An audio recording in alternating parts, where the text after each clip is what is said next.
రాష్ట్రంలో సాగునీటి ప్రాజెక్టులు అనగానే కేసీఆర్ గుర్తుకొస్తారు. ఎందుకంటే ఏండ్ల తరబడి సాగిన వీటి నిర్మాణంపై దృష్టి సారించిన ఆయన 10 ఏళ్లలో ఎన్నో పెండింగ్ ప్రాజెక్టులను పూర్తి చేసి రైతులకు నీరందించారు.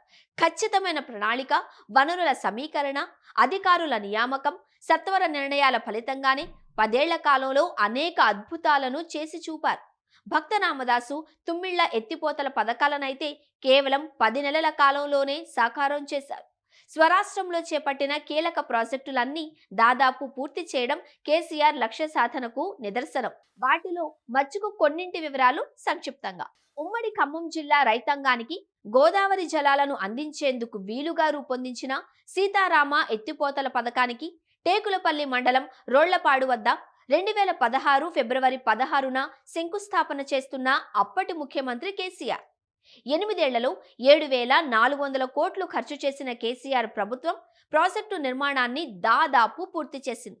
సీతారామ ప్రాజెక్టు పంప్ హౌస్లను ప్రభుత్వం గురువారం ప్రారంభించింది. భద్రాద్రి జిల్లా పూసుగూడెం వద్ద నిర్మించిన పంప్ హౌస్ను సీఎం రేవంత్ ప్రారంభించారు.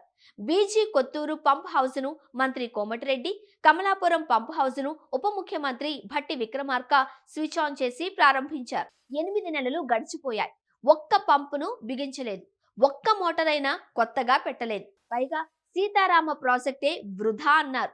ఖర్చు భారము అని, అంచనాలు పెరిగిపోయాయి అని చెబుతూ వచ్చారు.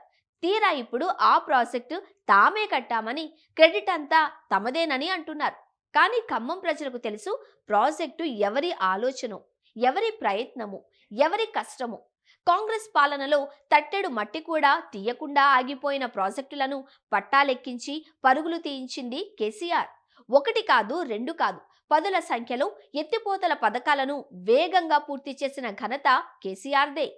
ప్రభుత్వం మారిన తర్వాత కూడా సీతారామ ప్రాజెక్టు దాదాపు పూర్తయింది అని, తుది మెరుగులు దిద్దితే రైతులకు నీళ్లందించవచ్చు అని ప్రభుత్వానికి కేసీఆర్ గుర్తు చేశారు. ఆయన చెప్పిన తర్వాత కదిలిన ప్రభుత్వం గురువారం ప్రాజెక్టు పంప్ హౌస్లను ప్రారంభించింది.